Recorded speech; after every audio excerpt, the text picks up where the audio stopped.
Hello everyone, I am Tacet and welcome to the Gems of War Invasion stream, week 22, day 7. Though of course, our main goal is to finish up doing some grinding for the Vault event, as we still have about 7 hours or so, a little bit less than 7 hours, to go grind a bit more Vault keys. Our current number is at 44, meaning that we've hit, 15 Vault keys this weekend.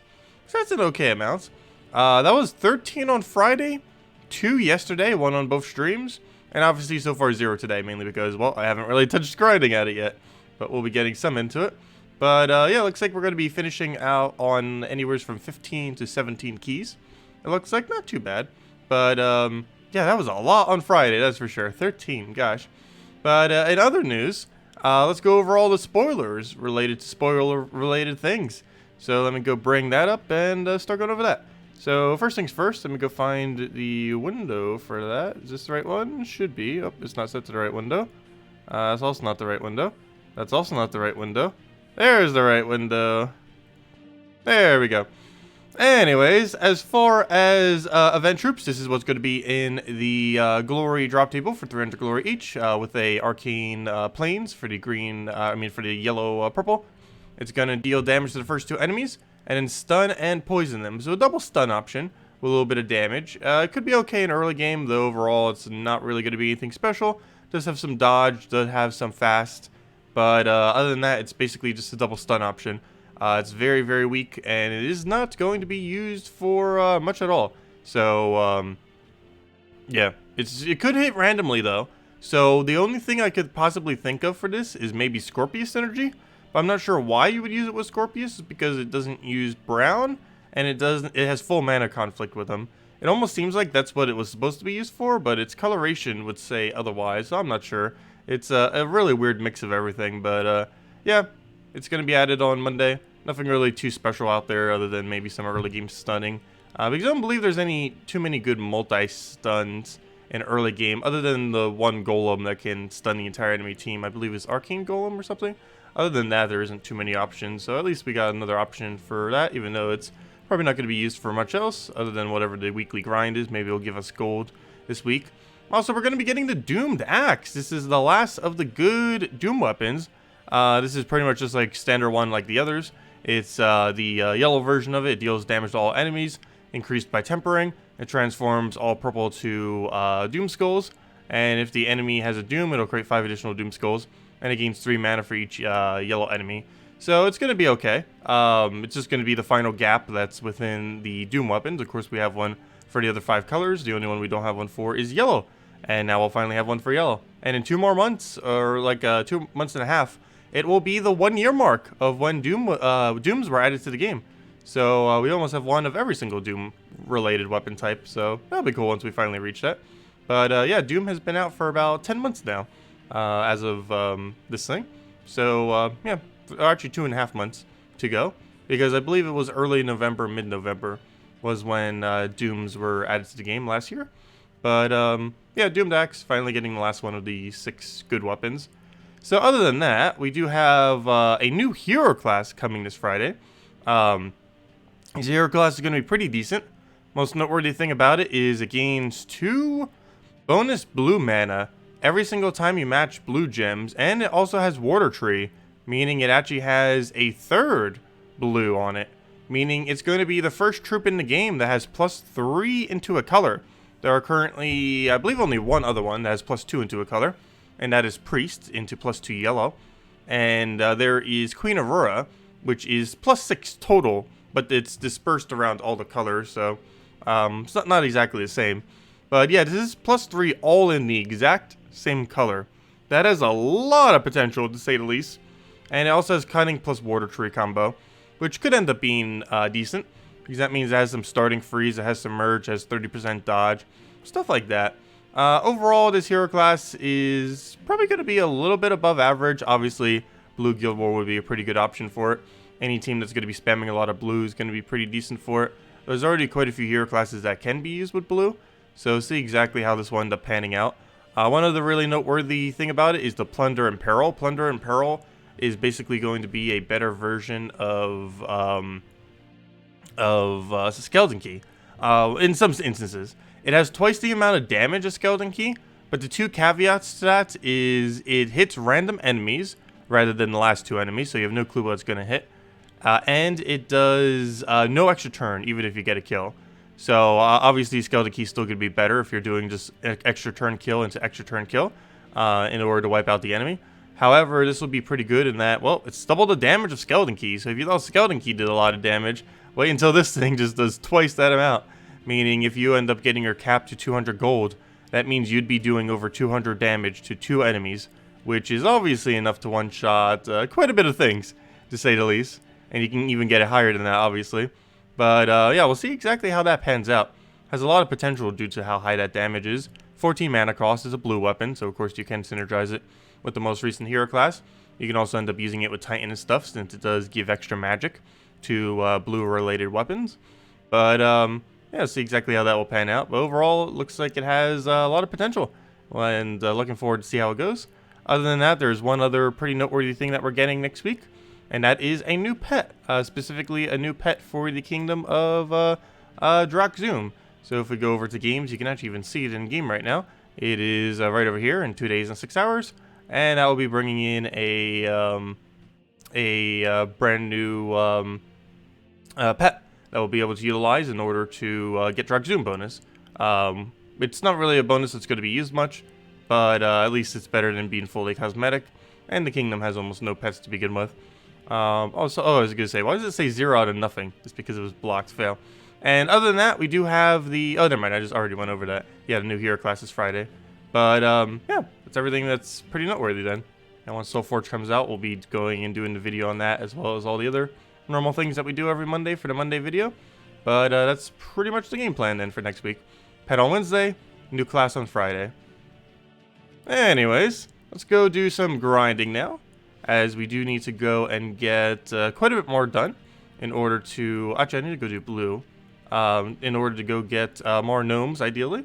Also want to try getting War Priest, as I mentioned, War Priest and the other one, to level 40, just so we have them out of the way and less grinding that we need to do later. Let's see, let me go close this out. Why does it always want to do that? That's so annoying. Every single time I move that to the corner, it's like, oh, let's go and collapse literally everything.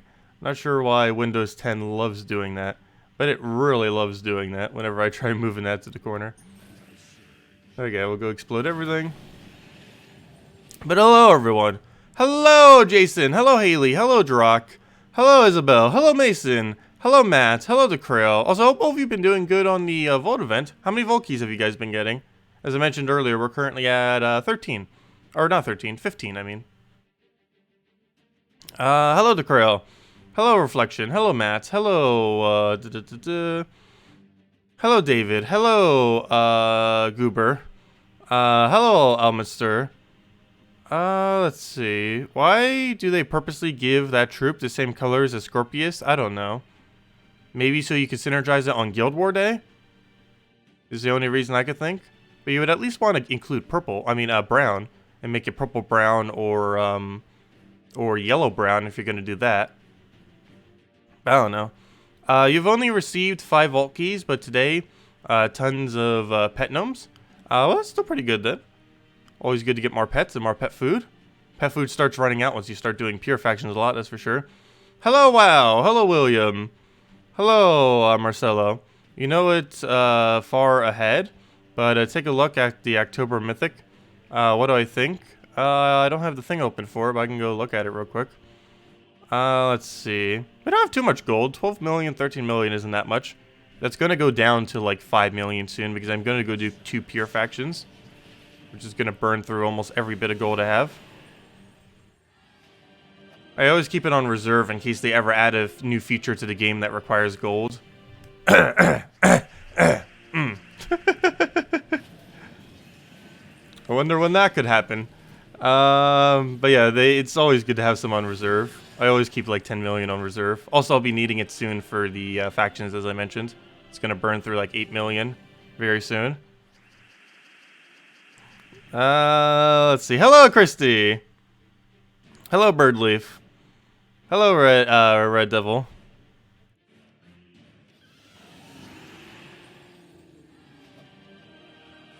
Oh yeah, there's one other thing I was gonna go do. Let me go check what that one mythic was. Because people did want me to look at it for some reason earlier too. Let me take some mortar. My throat is being weird right now.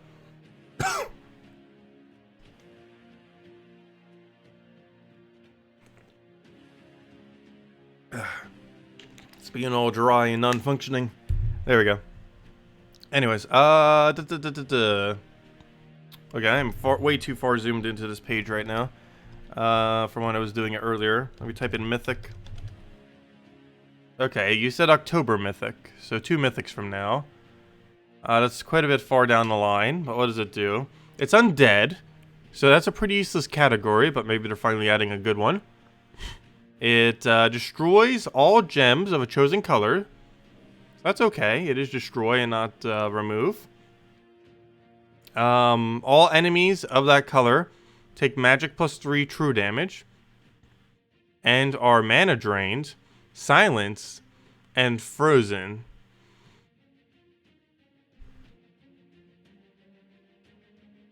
Okay. When would that really be good, though? Obviously, the first thing that comes to mind is, oh, Guild Wars. But the AI is almost never going to target that on the correct color, if you set it on defend. And you wouldn't have any instance where you could do that offensively. Because when do you ever fight a team of 4 of the exact same color?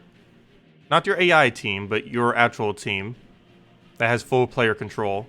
It is almost never. But if the AI actually does it correctly, like for example, if it's up against 4 yellows and it knows to choose yellow, then it would be good. But I am like 99% sure the AI on this thing will be horrifically bad and it will not choose the right color when it's up against a team of the same pure color.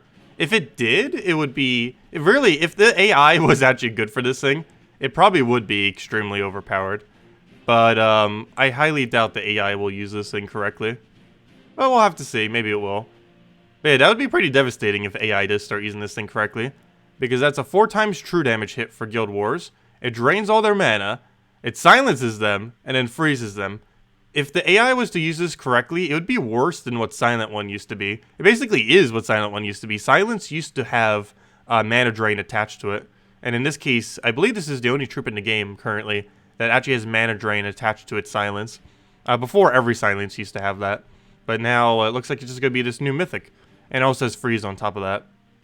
Yeah, it's just going to absolutely devastate a team. Only thing missing from that is some entangle. And then they can't do literally anything. They'll lose all their extra turns. They'll do 0 attack. They can't cast. Yeah, we just need to add like a entangle off of Sylvania more or something.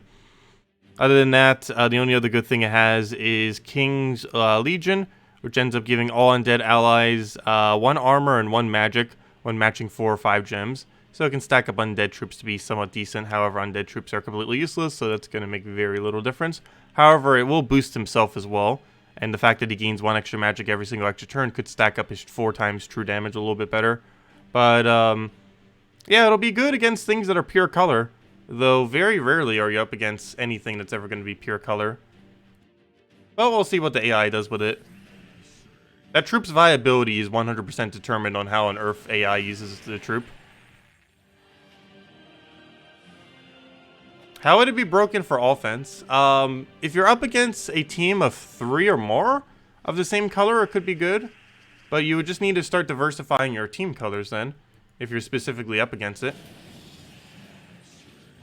Also, it is 24 mana cost. You can simply just target it. As long as you target it before it gets rolling, you won't have to deal with it at all. Because it's not going to be like really annoying like when Silent One had a low mana cost. Because it's going to take it a while to get full mana. There's also no way to currently half mana it. It's a undead typing, which currently does not start with half mana in any way. So you have to go feed all 24 mana to it before you could ever use it. But I don't know, I feel like it's going to be underwhelming for the most part. You would have to be up against a team that has 3 or 4 of the same color on it for it to be viable. Otherwise, it's basically just a silenced version of Corvash with a little bit extra stuff on it, but a higher mana cost. I guess that does technically directly have board control though. But you have to always cast it on that color. If you're using like 3 red, then you have to cast it on red. You won't really have a choice of how you use it for board control.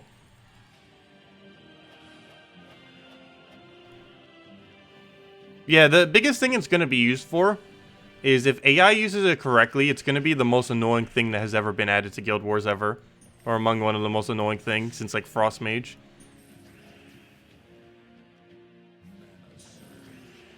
I have a feeling AI will not use it right though. There's a really high chance AI will not use it correctly. Let's hope so.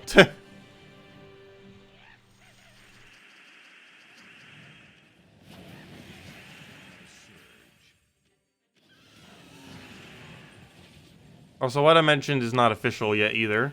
There is a chance that they could tweak it before then.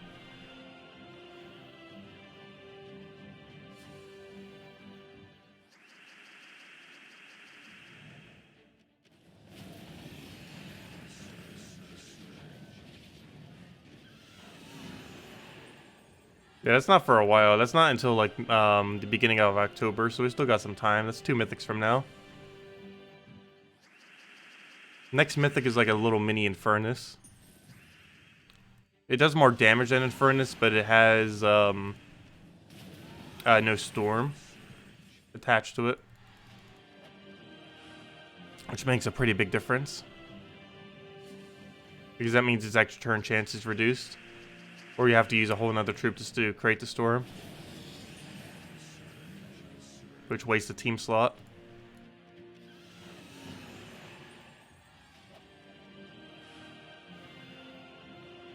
Well, no good drops off a Gnome so far. Hopefully we get at least one more Vault Key.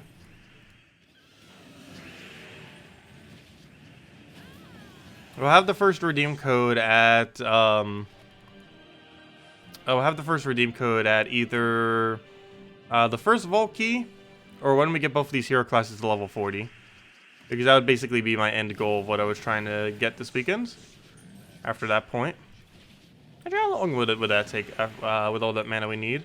I forget what level our other hero class thing is. If I knew, I'd be able to give a number for that. I know this one's at 38, obviously. Almost 39. I forget what the other one was at. I think it's at 33 right now. Okay, let's just assume it's at 33. Because I don't think it could possibly be much lower than that. So we need 34, 35. Okay, let's see. 34, 35, 36, 37, 38, 39, and 40. Yeah, that would take a little over an hour. Which is almost like an hour and a half. We'd almost be able to get most of that distrib. Probably be able to get it to at least 35, 36, if not further.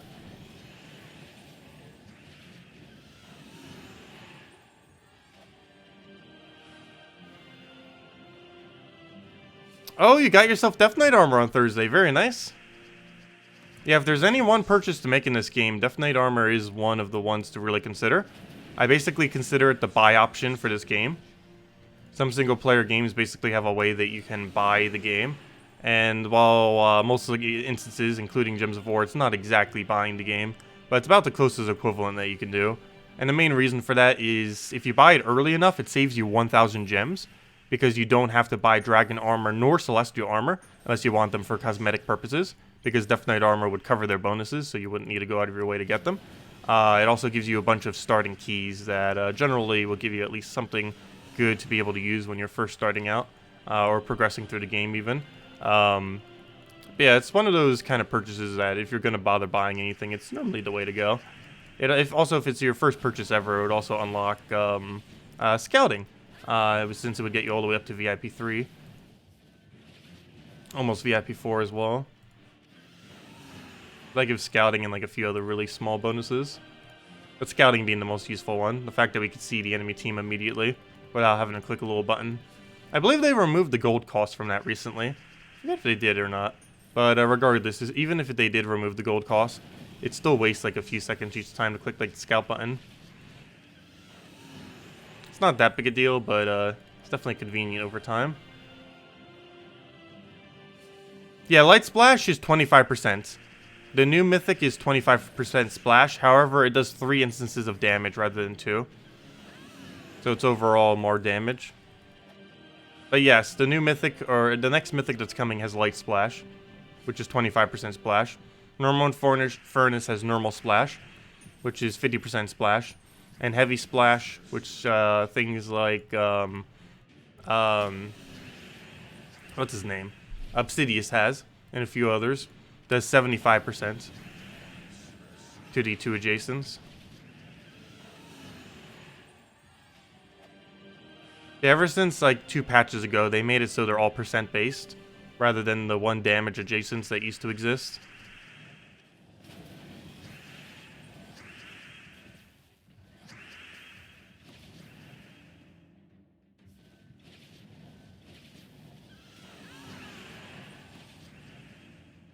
Hey, you can't resist its cuteness. I'm probably holding out on those pets. Unless they go on like a really big sale or something. I might consider it. Like at least 50% sale, if not more.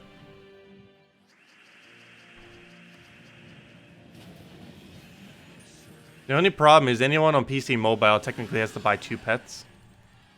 Because there's one for Android and there's one for Steam. So if you truly want 100% pet completion, you theoretically have to buy them. Because there's no other way to obtain them, ever. At least in the current state of the game.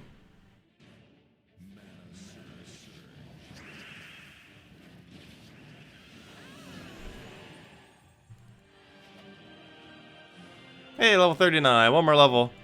We'll have this done. Not sure what the mail is from, but I'm pretty sure someone doing legendary task before the end of the week.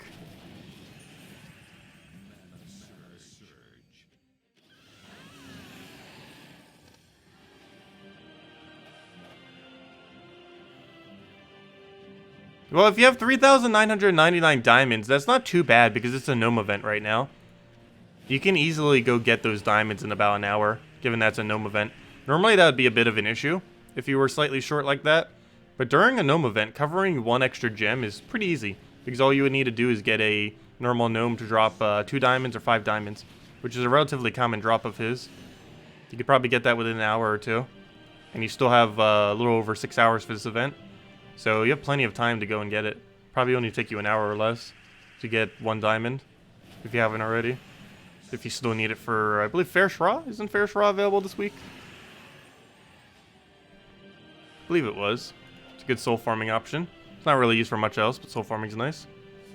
How significant is the update to Vault Keys going to be? We have no clue how or what it's going to be.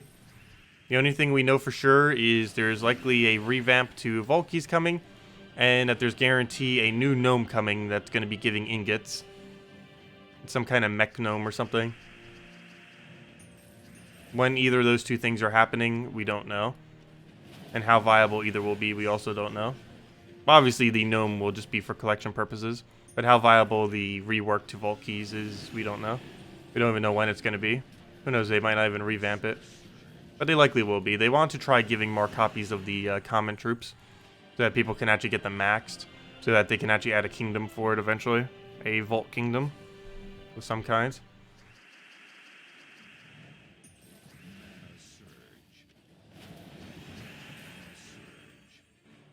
Yes, you can find gnomes and Vault Keys off the adventure board. Not specifically on the adventure board itself, but I mean like from the gnomes. I watched them nerf the Vault. I don't think they would nerf Vault. Though, however, every single time they've ever touched Vault, they've actually buffed it. It's one of the few things that's actually been really good in this game, that for whatever reason, every time they touched it, they've buffed. And there's a possibility that this time they're buffing it too. But the main reason why Vault Keys keep getting buffed is the drops of gnomes have been getting nerfed like a couple times in the past. Most noteworthy, like immediately when it came into the game, it was nerfed to a much lower rate because it was giving way too many gems.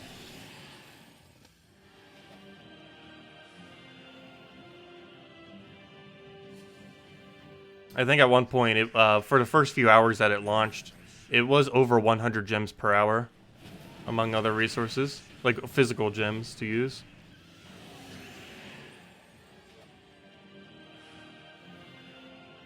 I believe they nerfed Gnome drop rates twice, but they've buffed Volkeys also twice, or 3 times. I think it was twice. And possibly a 3rd time if the next rebalance actually buffs them. Hello, Captain! Welcome. Also, hello, Humberto. Any suggestions on beating Amithrax, level 500, pure faction? It seems impossible. All you have to do is just infinite loop it. You just use 4 gob truffles, and quite literally nothing else. It's pretty dependent on having enchant, though. If you're trying to run it without any potions at all, it's going to be really annoying. But you can still get away with that. What you would have to do is get 2 gnomes going, and try getting infinite loop off of that 4 times in a row, or 5 times, however many rooms there is you have to do. I think it's 5 rooms. Because this is the starting room, the 3 in between rooms, and the final room. I believe that's how many there was for that delve. But yeah, you basically just have to go and infinitely loop them off of the truffles, and just truffle loop them. If you're trying to do it without potions or anything, you might want to put the brown troop into that team, just so you have something to use all their extra brown for, and just have it as the tank. And then just go all in to try to get the truffles going. But when I end up doing it on potions, I end up just doing it with 4 of them. And it worked out fine, because enchant would give them their mana in 8 turns, regardless of what happened. Truffle loop is best loop. It's actually the most loopable team in the entire game right now. I'm surprised they added an infinite like that. They've gotten rid of most infinites, or at least most extremely consistent infinites. But Gob Truffle does it extremely consistently. Probably more so than any other troop. His damage output might not be the quickest in that regard. But once it gets going, it's pretty much never stopping. If you have the proper Forest Troll double Truffle combo going. Like once they all have full mana or the proper board set up, it just never stops.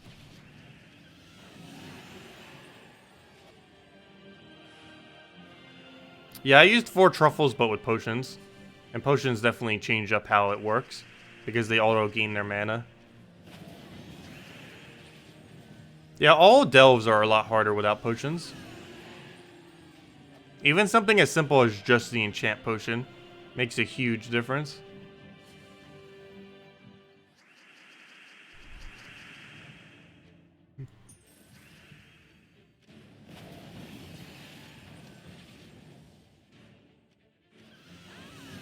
Yeah, there's no extremely good tank from the faction.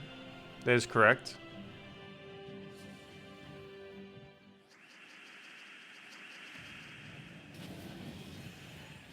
It's one of the reasons why I just went 4 truffles for it when I ended up doing it. The biggest issue with 4 truffles with no potions, though, is it's going to be a really slow start. Because you don't have any mana generator, obviously, since you're using 4 truffles. Well, it is a mana generator. But I mean, you have no mana generator that gets everything started. You have to go and get 2 or 3 of them to full mana and then start casting them. Which could take multiple turns. Since even just 2 of them means you need to go get 34 mana. And do so before they get a single kill on you. Despite the fact that they could like 1 to 2 shot you. Probably 2 shot.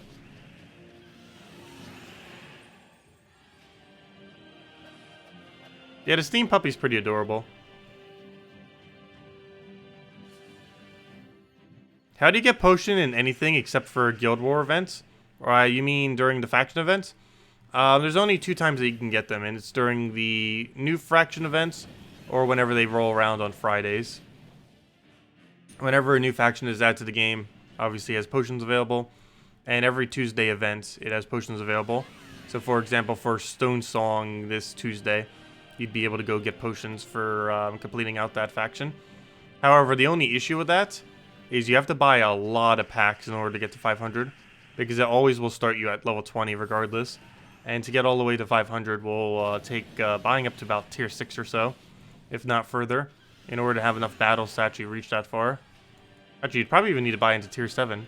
Like once or twice. Depends how Valravens drop. But yeah, it's pretty expensive. It's not cheap at all. It's like upwards of 1,500 gems, if not more. It's one of the reasons I'm trying to farm a bunch of gems. So we're a little bit in surplus right now. But I'm about to burn through a lot of gems within about a week of itself. Because next Friday we're going to be burning probably about 1,000 gems in order to power level the new hero class. Then on one of the upcoming Tuesdays on All Seeing Eye event, I'm going to be throwing around 1,500 to go do pure faction for that. And then again, I'm going to be throwing about 1,500 to 2,000 gems that following Friday to go do the new faction that'll be coming out, which is next Friday from now. Not this Friday, but the following Friday, if I'm not mistaken, is the new faction. So it's right around the corner. But yeah, within about a week's time, I'm about to burn through anywhere from 4,000 to 5,000 gems. But luckily we have a bit of a surplus. We're at, what, almost 27,000 right now? The only problem is I am going to dip below 25,000 most likely.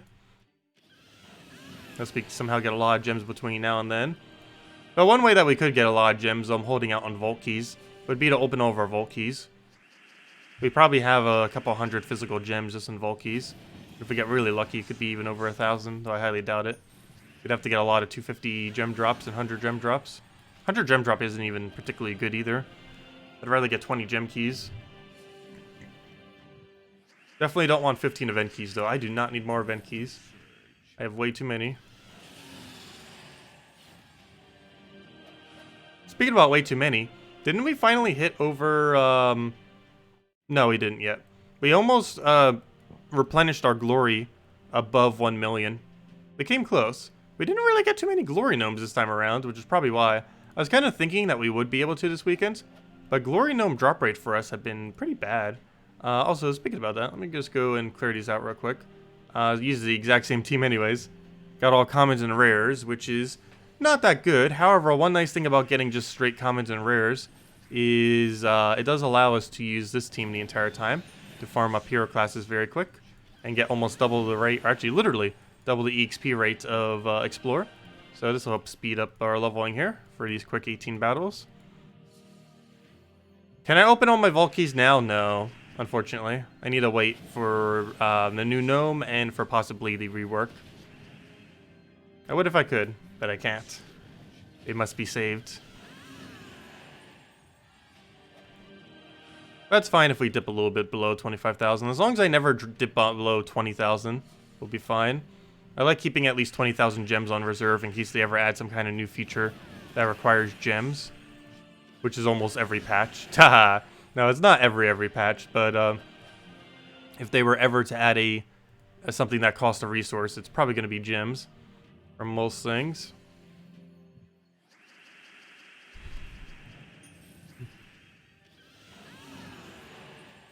How many keys do we have? We have 44 total, 15 this weekend.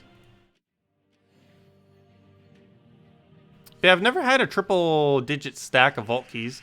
Maybe we'll finally go get a triple stack. It's going to take like another 3 vault events. But who knows, maybe we won't get a update until then on them. Because it's probably the patch after next patch. And if it is the patch after next patch, we're talking mid-November most likely. Like early mid-November or late October, if we're talking patch after next patch. And then they should have one more patch right before the holidays, most likely. Sometimes they do one patch there, sometimes they do 2. I believe almost every time, except for like 1 year, they end up doing 2 around that time. Normally it comes in like late October, early... oh, level 40, nice. Normally it comes in late October, early November. And then one right mid-December before the holiday where they can't upload the thing anymore. What am I looking for? I am looking for the next hero class to go level. Oracle. Oh wait, never mind. We'll definitely be able to get Oracle level 40. I did not realize it's already 37. I guess we did some grinding on it already. That is way higher than I thought it was. Very nice. Okay, we're almost done then. Yeah, we'll definitely get that done this stream. Because that's only a little over 90 EXP, you could say 100. And that only takes like a half an hour or so, a little over half an hour. So, might as well get that done. And then we'll have every hero class in the game above level 40. And then we just need to get these 2 to level 70 so that all of them are above 70. And then we just worry about getting the last like 5 or 6 hero classes to level 100 at that point. We're pretty close. If you don't count Warden, because we're basically going to have that up automatically, passively using the Truffle team over the next month or so. Because we're automatically going to have that up. I believe we only have 5 more hero classes to max. It's either 5 or 6. Not counting Warden. I believe it's 5, not counting Warden.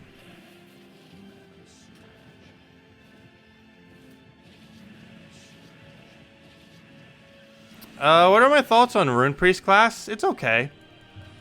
It's one of the less efficient troops that have Barrier Every Brown. The biggest issue with it is it's only good if you're using High King Iron Gut. I mean, not High King Iron Gut, if you're using King High Forge, I mean. But you don't use King High Forge that often at all. Is the biggest issue with that. Hey, it is Diamond Day, so definitely want to stock up on diamonds. What am I looking for? I'm looking for Gob Truffle. Speaking about passive Warden EXP. That's getting up there. Level 92. Wait, we haven't gotten to 93 yet? Oh well. We're almost there. Final stretch for that one. I'm not in any rush to get it up though. I was going to this weekend, but then I thought we were going to be using this team forever. Because it's probably not getting nerfed anytime soon like they mentioned. So might as well just get it up naturally. Rather than going out of our way just to farm some EXP on it. Because it doesn't gain any good benefit on 100. If it actually had a good benefit on 100 that helped this team, I'd be like, okay, yeah, we probably should get it upgraded. But it gains no benefit once it reaches 100. And by no benefit, I mean quite literally no benefit. Oh, level 93. I was going to say, that should have been already at 93. But yeah, let me actually double check. I almost guarantee whatever it has is 3 100% useless things. Yep. War Gears gain extra life. That would be almost bad even if you had a 4x War Gear team. Mechs gaining extra armor, which is good for mechs, but when would you ever use this thing with mechs? And rogues gain extra magic on 4 or 5 times matches, which is actually really good, but you would never use this hero class with rogues. And there's no rogues in the context of this team because you're not a rogue and you're not a rogue. If it was elemental magic, that'd be nice. If it was like on the storm tree. But nope, it is not.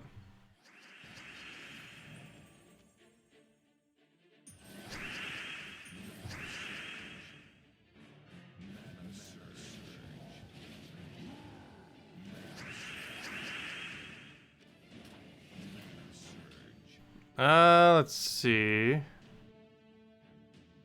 New player here. Oh, hello, Electric Kid. Welcome. What should you use your orbs for? Generally, the way that you use orbs... Have I never covered a video on orbs? I know I've mentioned stuff on them before. I might not have done a specific video going over the current meta for them. But, green orbs, small greens you use on the final level of Epics, Legends, and that's basically it, Epics and Legends. And it'll save you 900 or 900 souls on Epics and 1,000 souls on Legends. Large green orbs you use basically exclusively on Mythics, and you can occasionally use them on Legends, but generally the way to go on them is just use them whenever you get a Mythic, just to fully max level them.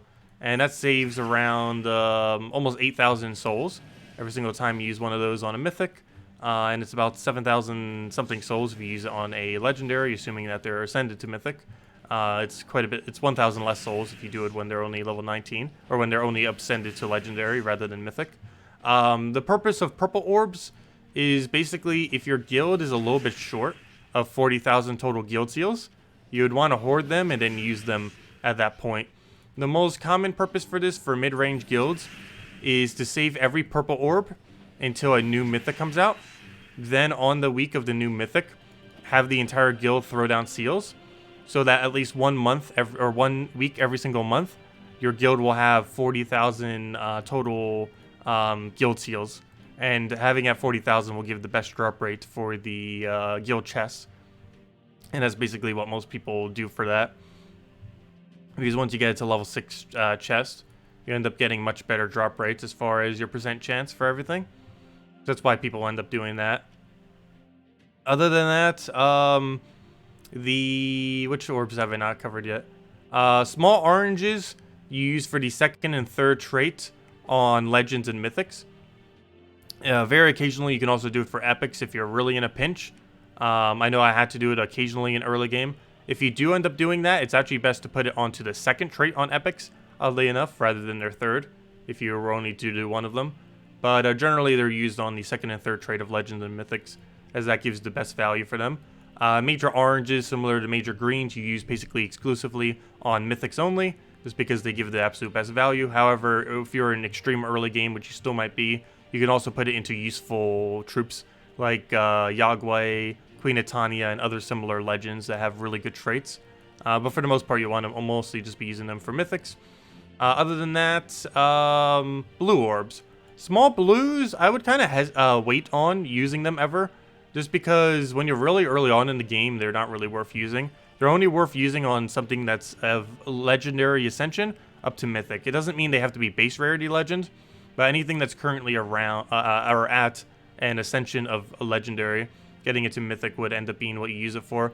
However, you would only really want to use it either for kingdom upgrading purposes or on extremely good troops that you're going to be using a lot. And generally, as a newer player, you might not know what to actually use them on, so I'd probably wait on ever using any blue orbs, just because it's really easy to waste them and they are extremely valuable. They are the most valuable orb of any of them. But I would kind of just hold on that until you have better teams, more troops, and a slightly better understanding for the game before you start using those. And the major blues you save pretty much exclusively for Zugoff. Zugoff is a troop that takes a little over a year to obtain, or a year. Depends how much you grind at it. But he's the hardest troop in the entire game to obtain.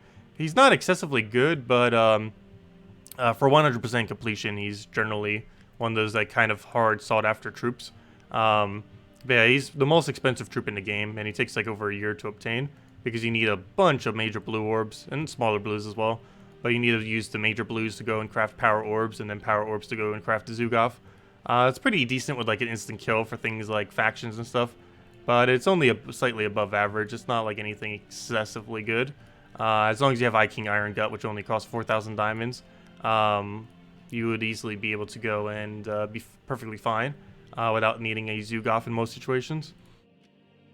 But anyways, if you have any other questions, feel free to leave them in chat.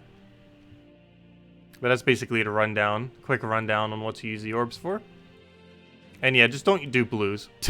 Don't do blues yet. I really should go cover a video on that, actually. I know we have covered it to various degrees. I just haven't done a specific video just on orbs, where I've gone through all of them and just said, hey, here's what you use them for. Or a breakdown of some things that are good to use blues on. Though you generally need a really good working knowledge of the game to really be able to use blue orbs properly. Because they are so easy to waste, and they are worth like several hundred gems each. And definitely don't want to be wasting them. Anyways, what am I doing? I was doing dungeons. Now I'm just like clicking around as I'm like talking. I guess we just go to explore then. The only thing I haven't done yet is factions, but probably just want to get more pet grind in rather than doing factions today. But anyways, let me go and go back to where we were grinding out, and hopefully get one more Vault Key, and also get this hero class up a little bit more, because we only have 3 levels to go. Where'd he go?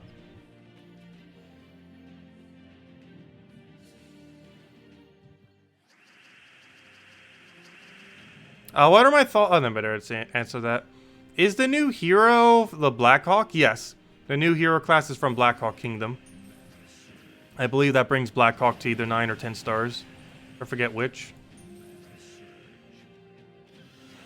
Oh, definitely to 9 stars. I forget if it can actually reach 10 or not. The kingdom needs to have 20 troops. If it has 20 troops, then it can. If it doesn't, then it won't.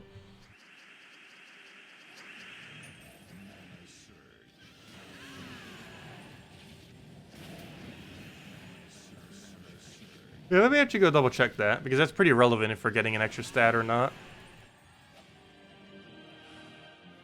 Let me see. What's the easiest way to check that? Troops. Troops, Blackhawk. Let's see, how many is there? 18. Yep, there's 20. Actually, there's exactly 20. So that means 11-star Blackhawk next Friday. Yeah, it'll be able to reach 11-star then. Because the only thing blocking us is the hero class. And then it immediately becomes level 11. But yeah, next Friday, level 11 Hunt Blackhawk. That brings 1 extra attack to the game, as well as slightly better tribute. I believe that brings that 26% up to like a 31%, if I'm not mistaken, if not higher. But yeah, it ups that percent a little bit, and the resource amount, and gives you 1 attack. Definitely adds up. That is what it gives, right? Wait, there was... No, it doesn't. There's one other thing that it ended up doing. Does it actually double the thing? Yeah, triple tribute chance. Never mind, it's going to be going higher than do 31%. That's almost going to be going like 38% then, or something like that. Okay, we're going to get the next extra 1 times or so. Or like an extra like 10% or so, 11, 12%. Depends how it gets calculated, I forget. On the kingdom percent chance to give tribute. It's going to give us an extra attack. And the tribute reward is going to be increased by 0.25 of the base value, which is a pretty small amount, but hey, it's still a little bit more than nothing. Yeah, 11-star Blackhawk next Friday. And all it requires is owning the hero class. You don't even need it leveled or anything. Simply just going and spending a few minutes to go and unlock it, which obviously everyone will do, is all you have to do to go and get that, assuming you already have all the other requirements for it. I believe even my Nintendo Switch account has that, like 5 or 6 stars, oddly enough. Not to mention has less troops for it. There's possibilities.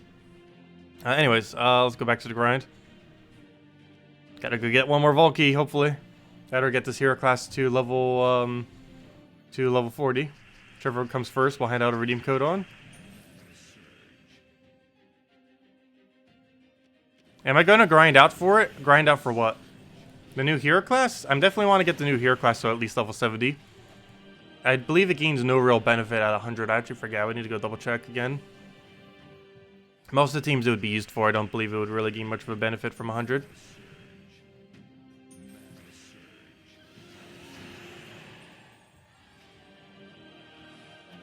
Yeah, it might be 36%. I forget what it ends up moving to. It's somewhere in the 30s, I know that. It's like somewhere around the mid-30s. Is what the percent would move to. For tribute chance, up from its current 20-something%, 23%, whatever it was. Wait, was that 26%? No, it was lower than that. I think it was 23% right now. I actually don't even remember despite literally looking at it seconds ago. Oh yeah, I'm going to be grinding the hero class to some degree, of course. Not sure if I'm gonna how much I'm gonna gem it though. Ideally, we could just not gem it at all. The only problem with not gemming it at all though is I have to grind it for 15 hours or 14 to 15 hours within the time span of 3 days, which is doable, but it gets really tedious, especially when it's not a Gnome event for extra loot, which it wouldn't be at the time.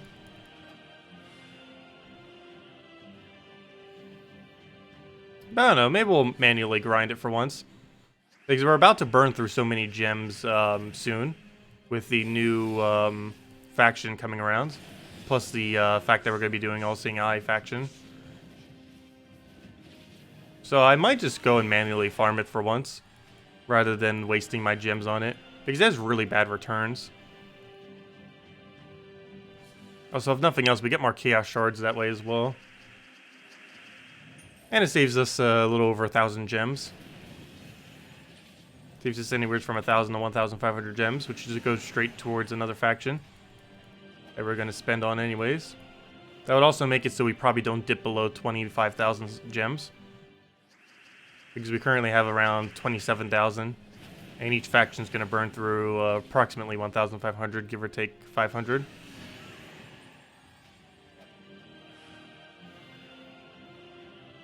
Which will average to about 3,000. And we could probably get 1,000 gems within then. We pretty much get 1,000 gems a week. Between tribute and dailies, various dailies, like the adventure board, we do get around 1,000 a week.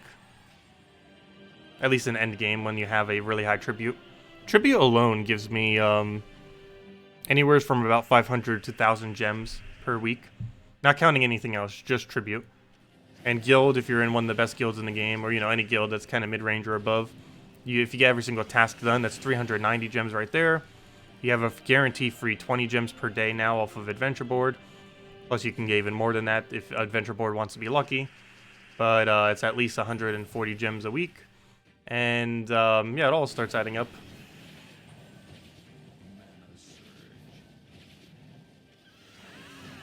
Hello, ssaszix. Welcome. Need to hear some clicks? Oh, I have the controller plugged in right now. I just haven't been using it. Want to hear some clicks? We have some clicks. There's all the clicks. Get those quick cast clicks in there.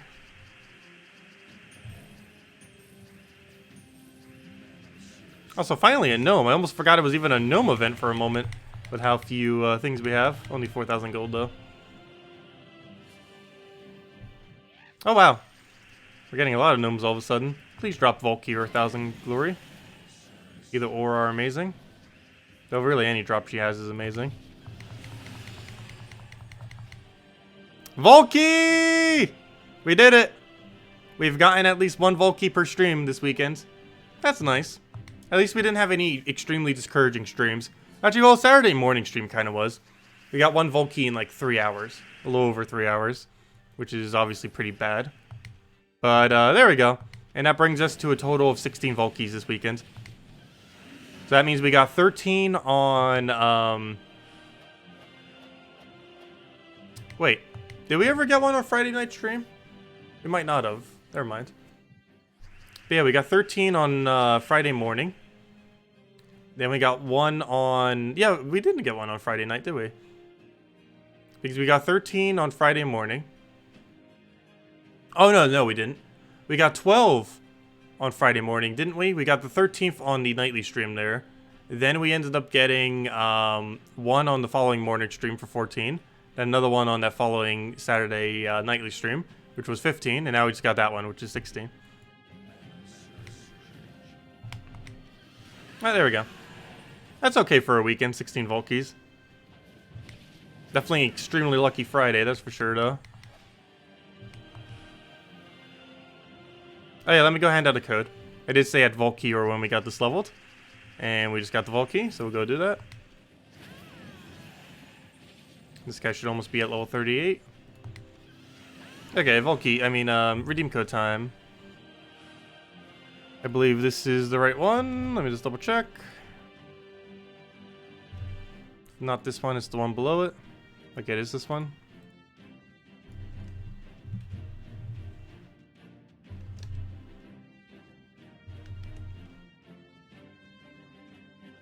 There you guys go. There is the redeem code. Use it on gemsofwar.com. Underneath the game code section. Your invite code is found underneath your settings menu.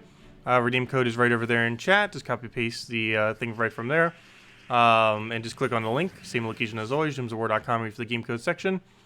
And give the same reward as always: 2 treasure maps, 1 gem key, 200 souls, and 2,500 gold. And it only works on the PC mobile version of the game. Console versions cannot use it, unfortunately. Enjoy, everyone.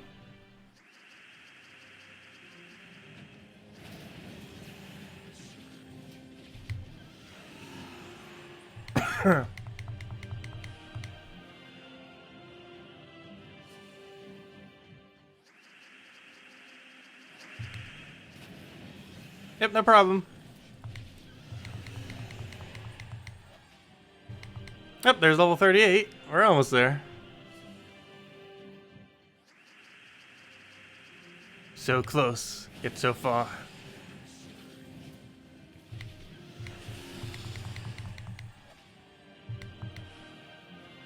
Yeah, it's less than a half an hour of grind. I guess we'll go do that right now. Why not? Might as well. We're already so close.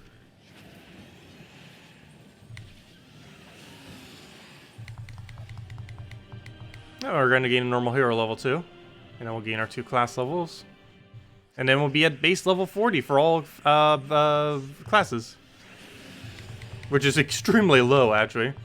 To say, like, base 40. That's mainly because I have 2 outliers that are way lower than everything else.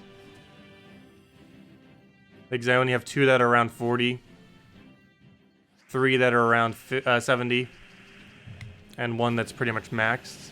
And then the rest of them are just straight up maxed. But I believe we have 6 hero classes that aren't maxed right now. Counting Warden as one that isn't. So that's going to be passively maxed within the next few weeks. Without us having to go out of our way at all for it.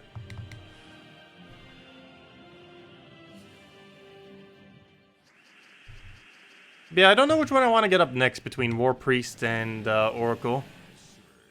I don't believe we're getting a Divinian Fields event anytime soon. Let me go double check. Let's see, are we getting Divinian Fields anytime soon? Let's see. It doesn't look like it from what I could tell. Nope, it's not within visible sight. There is one coming, though it's on my birthday. That's funny. But yeah, it's coming on my birthday. November 4th is the next Divinian Field event, supposedly, unless the schedule changes. We have no clue what's happening, but based on timestamp thingies, it looks like it's going to be November 4th, the week of November 4th. Also, my birthday falls on a Monday? I did not realize that this year. Well, we'll have to celebrate that Monday then, when we do our stream and everything. That's a while from now, though. Yeah, that's when next Divinian Fields event is. Which is when I'd probably want that hero class to be near 100, if not 100. I don't believe it gives a Centaur bonus at 100, so at least a 70 plus by then. Though ideally, I want to have all hero classes maxed by then. It'll kind of be like a Zugoth, in that I finished it about 2 to 3 months after the 1 year mark of it existing in the game. And currently, hero classes, the buff system that they did for it, was added, I believe, mid-July last year.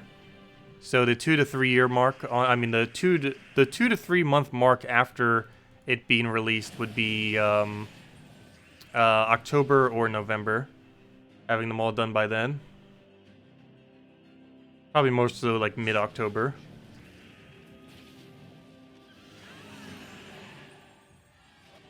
Ideally, would want to have all classes maxed by then, which I think we could manage.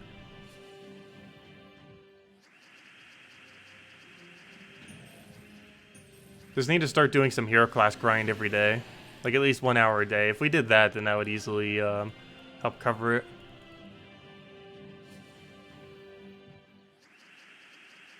Like an hour a day and do like 10 hours every Vault event. And that would end up getting it done within a few months, most likely. Actually, we'd need to do a little bit more than that to be able to get it done in a few months. Or we're getting there.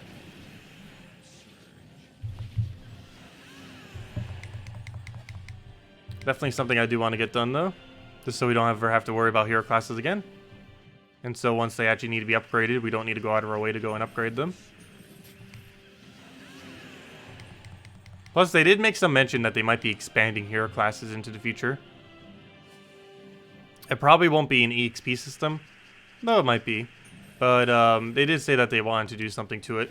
To at least make like more incentive to actually do the class events. Because they're really bad right now. How the class event is structured. And they wanted to rebalance the restructure around some kind of new feature for it. What exactly it would be, we don't know. But whatever it'd be another buff to hero classes. The only problem is we don't know how tedious or how grindy or how resource sinky it'll be. But we'll find out if they ever end up doing it. It's definitely not coming next patch. Might not even be coming this year. But they have mentioned it on their Q&A thing. Imagine dual hero classes. Dual hero classes would be absolutely insanely fun. If you could class into 2 things at once.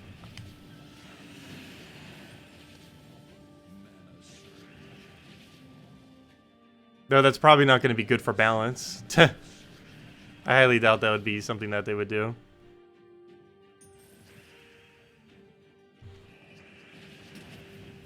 But hero class technically has double typing. They just don't have a thing for it. Anything that ends up boosting or countering it. But hero class has the typing of hero. It has whatever the type of the class itself is, but also has hero as a typing. It is the only troop in the entire game that has the hero typing, because it's your hero. They currently have nothing that boosts or does extra damage based on hero, but there is a chance into the future they will add stuff based on hero. Like if they keep buffing hero, like if they were to do another patch that would make hero even stronger, they'd probably start adding anti-hero weapons or anti-hero troops that specifically do extra to the typing of hero, which would literally just be your one hero troop. Kind of like how raid troops do extra to bosses and stuff like that, which is a type that only currently one player-owned thing has, which is Zugoth. But something similar could happen to hero, where they add just something specifically that counters out hero typing, which would only counter out specifically your hero, since there is no other heroes.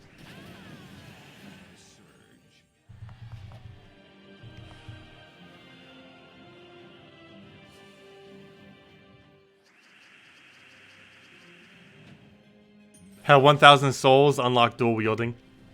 Or 1 million souls, I mean. Did I just say 1,000? Fail.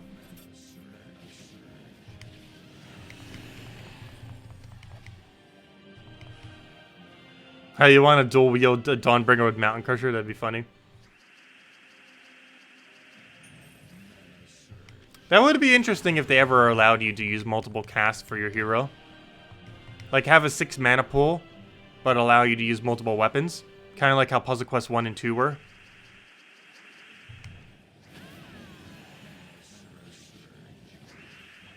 Because that's one big difference between Gems of War and their previous Puzzle Quests. Is Hero was allowed to cast multiple things. In Puzzle Quest 1, I believe it was 5 different casts, with one of them based on your pet. And Puzzle Quest 2, I believe, was 4 different casts, 4 to 5. One thing based on your weapon, 1 cast based on your weapon, and 1 cast based on your assisting item, you know, like your accessory item, like most RPGs have. But Gems of War, the only thing that you have it based on is somewhat like how they have it for Puzzle Quest 2, in that the only thing that it has it based on is just the weapon, which is something that was available for Puzzle Quest 2, though they also had several other casts on top of it, because obviously that game did not have a troop system for the rest of the cast. It just had Hero doing all the casting.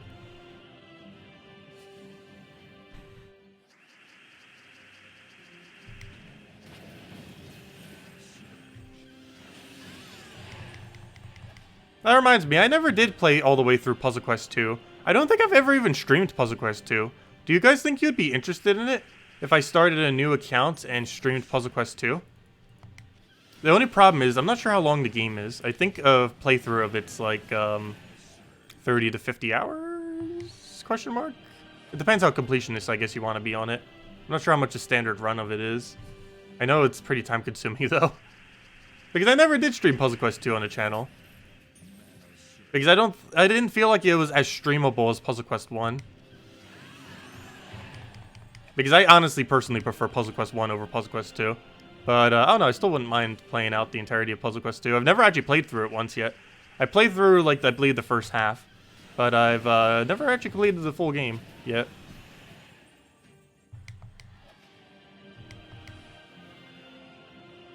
Yeah, both Puzzle Quest 1 and 2 are ancient, though. Or ancient these days. Well, not ancient, but Puzzle Quest 1, I believe, was 2008. And Puzzle Quest 2 was 2009 or 2010. Puzzle Quest 3 probably won't be until 2021 or 2022 or something. There is mention that they are likely going to be doing Puzzle Quest 3.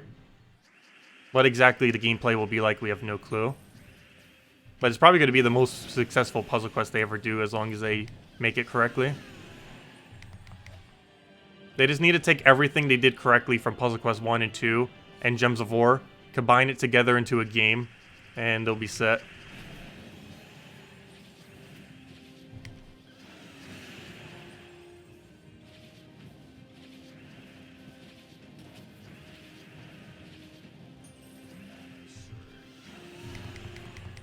Because each of them excel at something.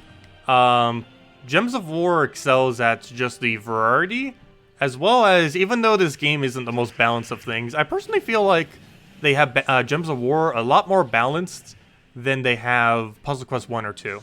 Mainly because it's technically semi-multiplayer, even though it's not actually multiplayer. So there was more of a reason to balance them. So that was probably some of the bigger features of that. Puzzle Quest 1's biggest feature was probably its storyline. It had the best storyline, I feel, of any of them. Like between Gems of War, Puzzle Quest 1, Puzzle Quest 2. Or any of their other games, was really solid in that regard, and really traditional to like how RPGs normally are. It also had a lot of character customization, as far as like how you could build up your character. as far as stats and everything. And I feel like it did it best compared to any of the three, between Puzzle Quest 1, 2, and Gems of War, how much you can actually customize the path that you take your hero down. And every single playthrough you could do completely differently just based on how you want to set your class situated. Because the biggest issue with Puzzle Quest 2 is it basically, unless there's some kind of feature later in the game, it basically locks you into a single class the entire time, which doesn't give you much variety. For the entirety of one playthrough, you're stuck with the exact same thing the entire time. Unlike Puzzle Quest, well, actually, Puzzle Quest 1 technically did the same thing. However, Puzzle Quest 1 gave you different options as far as how you could focus on it. Like, you could focus all in on blue or yellow or both, or a combination of a couple colors. There were certain colors that each class could do better. However, every class could be competent in every color if you truly wanted to, over time, just by feeding them those stats and using pets for the colors that you were lacking and stuff like that. So, there's a way to have more flexibility than what Puzzle Quest 2 had, or Gems of War. Well, Gems of War actually has pretty high flexibility too, but it doesn't have as much, it is not as impactful, the path that you end up going down on Hero. And Puzzle Quest 2, I feel like the best thing that it did, well, Puzzle Quest 1 did mini-games pretty well too. I was going to say mini-games on Puzzle Quest 2. I'd probably have to say the weapon system would probably be the best thing that Puzzle Quest 2 did. It's also the most unique thing that Puzzle Quest 2 has compared to Gems of War or Puzzle Quest 1. It basically has these fists, which are actually an icon that's used in Gems of War 2. They just literally use the same icon from Puzzle Quest 2. There's quite a few repeated assets within their games, but particularly from Puzzle Quest 1 and 2 into Gems of War. But yeah, you basically, instead of having, I forget, what was missing? Instead of having one of the colors, you basically have fists, and those fists will give you points that you can use for your weapons, and weapons do various effects from poison to a lot of damage to crits and other similar things like that.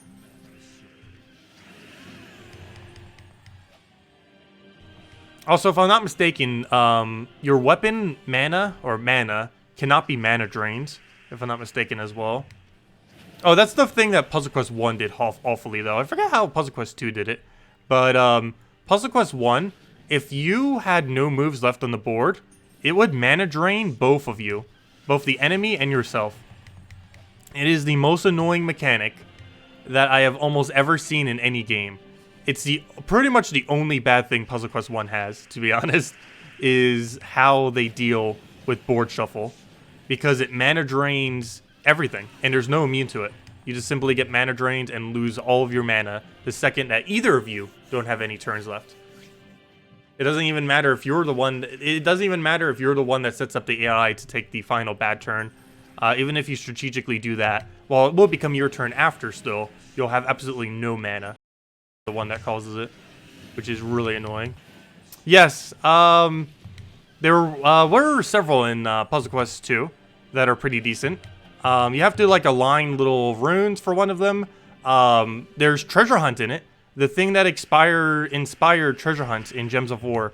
There's a mini game somewhat like it in Puzzle Quest 2 whenever you open chests. It's not exactly the same, and it's much shorter in Puzzle Quest 2 because there's a lot more chests, so you're doing a lot of them generally. But yeah, Puzzle Quest 2 has some pretty decent mini games. Both Puzzle Quest 1 and 2 did that pretty well.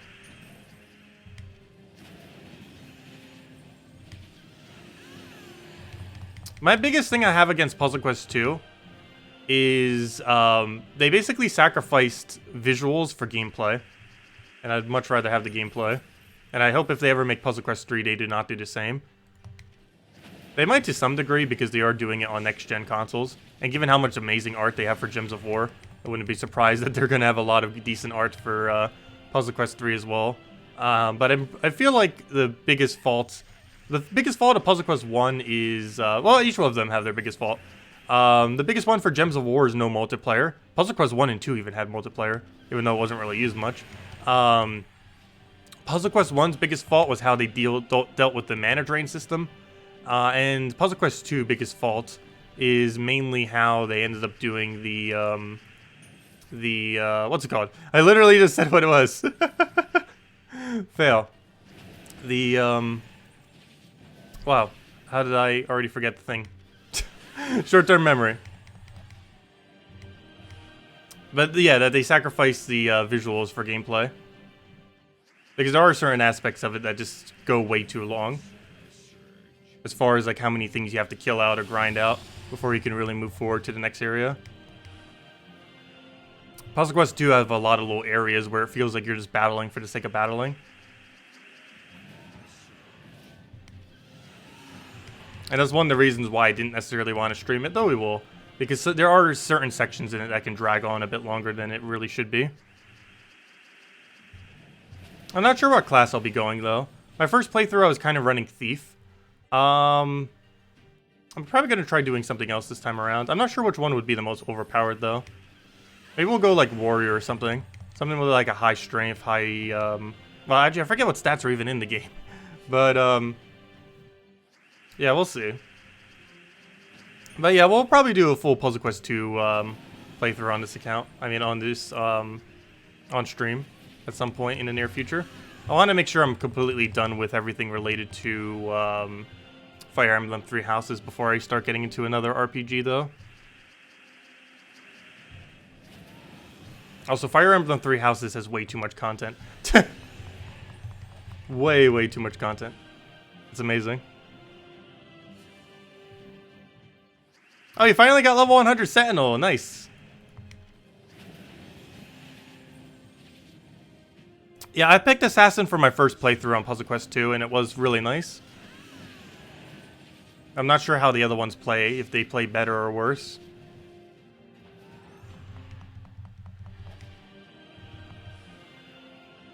One of the reasons why I picked Assassin is I believe it has better poisons. And poison in Puzzle Quest 1 and 2 is extremely overpowered. Particularly in Puzzle Quest 1. But it's also pretty decent in Puzzle Quest 2 as well. It's kind of ironic, because the two best mechanics in Puzzle Quest 1 and 2 are the two worst mechanics in Gems of War. And I think the main reason for that is they made it so good in Puzzle Quest 1 and 2, and they realized they made it too good in Puzzle Quest 1 and 2, that they were like, oh, we should probably balance this for Gems of War. And that's kind of what they did, but they balanced it so much that they like underdid how effective it is. Because in Puzzle Quest 1 and 2, poison could do more than 1 damage per turn. You could stack like upwards of 4, 6, like 10 damage per turn. Like in Puzzle Quest 2, I think you could stack poisons like upwards of 10 later in the game. It gets like really high how much damage you can end up doing with it per turn. And it lasts a lot longer than how it does in Gems of War. Well, Gems of War is technically infinite, but it can last for several turns. And you can basically just kill them with poison alone if you really wanted to. Because it ends up doing so much damage you can end up stacking. But both of them could do that in both games, just in different ways. And they somewhat balanced it for Puzzle Quest 2, because I believe you can only have 1 poison. However, that poison stack can be multiple damage per turn. But I believe in Puzzle Quest 2 they fixed it so you could only have 1 poison. Whereas in Puzzle Quest 1 you could stack, like, I believe 4 to 6 poisons or something like that. The other mechanic that was broken was Disease. Disease could stack around 2 to 4 on the enemy. Again, I believe in Puzzle Quest 2, I believe they fixed it slightly, just so you can only have 1 or 2 on you. I forget how many, or if it's like certain amount. But what it does in both of those two games is instead of having the amount of mana you accumulate, it instead drains 1 mana per turn to all of your mana fields. Because, of course, it just uses Hero and it just uses all the same mana. So if you had, for example, 4 of them stacked on you, you'd be losing 4 to all of your manas per turn. And there's 5 different manas. So you'd be losing 25 mana per turn. It wouldn't be, in Puzzle Quest 2, it doesn't drain your weapon mana, but it would drain your 5 colors that you end up having.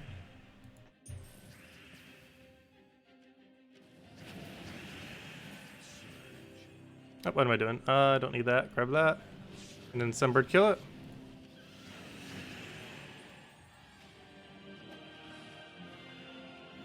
Yeah, in both Puzzle Quest 1 and 2, poison is the most overpowered mechanic that I'm aware of. It is not balanced at all. You just poison something and you can just watch them die. Just keep repoisoning them. You can win pretty much just with poison. You don't even really need to use board control or anything. Just poison spam like crazy. I don't know, maybe we'll use Assassin, because it is pretty fun doing poison spam. It is so broken. It is such a fun mechanic to use. Plus, I believe you eventually get access to some diseases on that too. Though disease is more so good for the AI, not necessarily for the player.